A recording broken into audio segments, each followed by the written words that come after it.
Who am I? That's what we're all discovering, right? Because I'd spent a good probably 70% of my life gambling. That's who I thought I was. The label that I was left with is I'm just a gambler, a no good gambler. I remember I was playing with my cousins and family friends and things like that for like 5 and 10 cent pieces. The adults have their card game and mahjong game, and the kids would sort of have their own. So there's always that thrill of, oh, you know, look who's got more, and the value of money is so high that it's like, well, if you can find a way to gain, then you're lucky. You know, sort of like you're the chosen one in a way. When I was earning an income and then a larger income, the bets are getting bigger and bigger and bigger in time. And I was betting on everything and anything.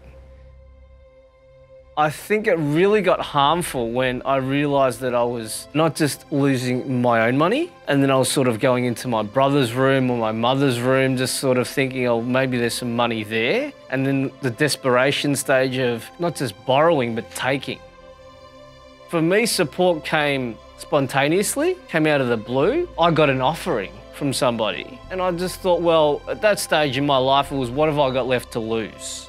I went to a meeting, a 12-step meeting, and just thought, wow, you know, people can actually speak openly and honestly. And then I've just felt this connection with other people that it was all right to speak up. And then from there, I was sort of like, is there more of this? People go, you can go and get counselling and things like that. I go, I don't want to speak to somebody one-on-one because I found that confronting. But then I was in a bit of a clearer mind, and then I just thought I needed to take more steps. And a one-on-one conversation was a lot stronger because it was more personalised.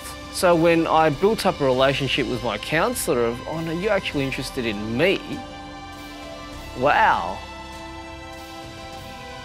Life still goes on and you still have emotions, you still have feelings, and the reality is my autopilot was, I'm gonna go back to gambling, because that's what I do when anything gets too tough. It was sort of the learning path of, I can't do that anymore, or I don't do that anymore. I just speak openly and honestly and say, well, this is sort of what I've done.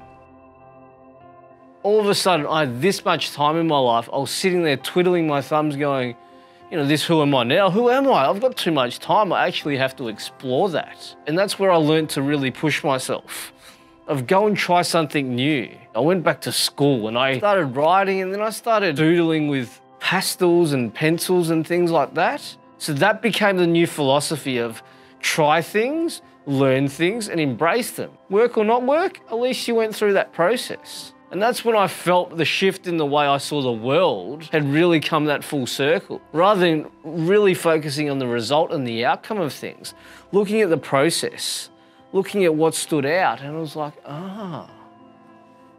Who am I is what I found out when I was in recovery of who am I, what do I value, what do I believe?